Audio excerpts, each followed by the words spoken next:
Harmonizers, we have a new horse alert. He is a Kentucky Mountain Gelding, and we got him because we were looking for another lesson horse that could be really great for people to learn canter on. And he's coming from a home where apparently he was a little superstar and did endurance trail rides and all sorts of things with his owner, who now has some health issues, so they're not able to keep him. So he hadn't been ridden in quite a while because of their health issues, but not because of anything he did. So he's been sitting for a little while. So he's a little bit older. He's in his later teens, but that's kind of perfect for what we need because we like to have horses that are really beginner safe and very kind of friendly and easy. And this is his very first day at our farm after bringing him home. And this is Coach Ryan that is riding him and doing kind of a little test around first, kind of seeing, is he, he hasn't done anything for a while, but is he as advertised, so to speak? And so she's doing a little bit of trot, a little bit of canter. Every so often you'll see a couple moments where he'll do kind of a pacey-ish thing, but he's got a trot, he's got a canter, and Ryan says that he is super smooth, which is pretty fitting because he's a Rocky Mountain horse. And we actually used to have a Rocky Mountain gelding that was also a chestnut a long time ago. His name was Riddler, and we ended up retiring him from our lesson program, but he was probably like one of the best horses that we've ever had. So I'm pretty excited to have another Kentucky Mountain Gelding at our farm because I have such great memories of Riddler, and so now we get to add this little guy into the mix. He came with the name Wolf, which I don't really like having names that are kind of like menacing or scary or something like that. I like to have names that are friendly because I often find that horses become their name. So if you name your horse something like Bear or I don't know, Frisky, chances are they're going to become a bear or they're going to become frisky. And I don't know, it's probably just a superstitious thing, but I like them to have names that are very kind of friendly and quiet and good things. And what you'll see kind of later on in this video is my little daughter Melina gets to go for a ride on him. And later on, my other daughter gets to fall in love with him as well.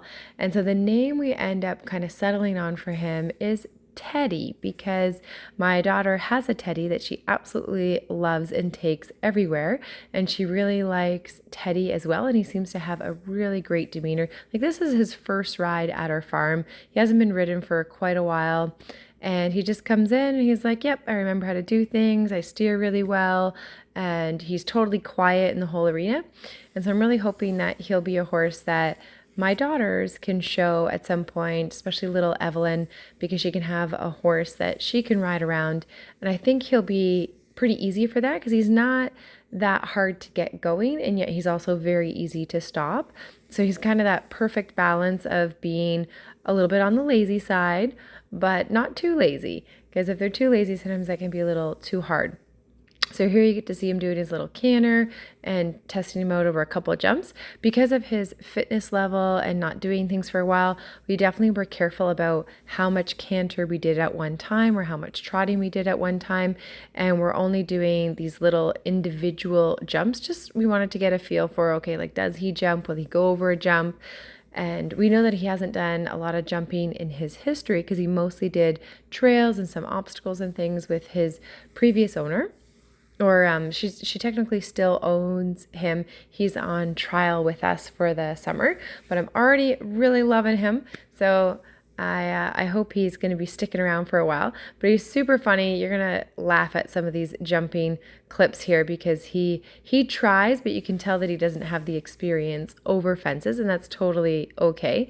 So here he's coming in at a canter, and he's like, I don't really know how to do that. I'm just going to slow down and knock the whole thing down, which is totally fine because, when you're learning to do something and it's new and you haven't got a lot of experience there, a lot of confidence, slowing down and being careful is okay, or even knocking it down is totally all right.